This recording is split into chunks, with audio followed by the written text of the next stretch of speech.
بسم اللہ الرحمن الرحیم۔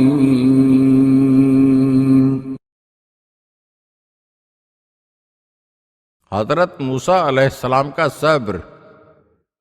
حضرت موسیٰ علیہ السلام ایک عرصے تک حضرت شعیب علیہ السلام کے ہم بکریاں چراتے رہے۔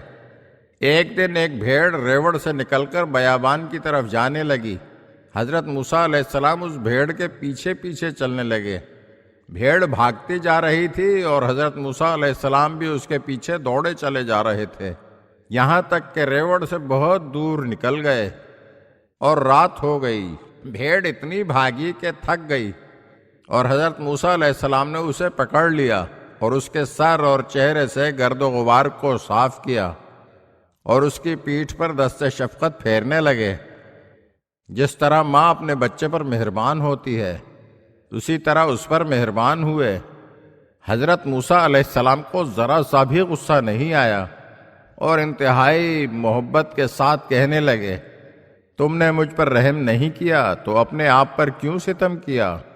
جب خدا نے موسیٰ کے صبر و تحمل کو دیکھا تو فرشتوں سے کہنے لگا، موسیٰ مقام پیمبری کے لائق ہے۔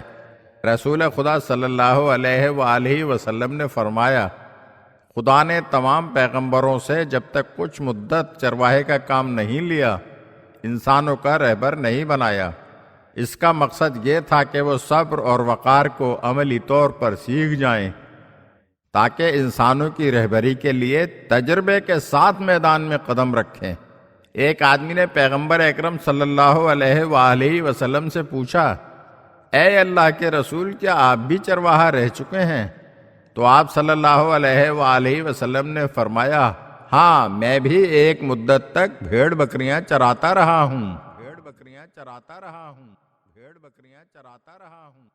اگر آپ ہمارے چینل کی نئی ویڈیوز دیکھنا چاہتے ہیں تو ہمارے چینل کو سبسکرائب کریں اور گھنٹی کے بٹن کو دبائیے تاکہ ہر آنے والی ویڈیو آپ کو جلد موصول ہو سکے۔ اور ہاں، لائک اور شیئر ضرور کیجیے اور اپنے قیمتی کمنٹ سے ہمیں آگاہ کیجیے۔ شکریہ۔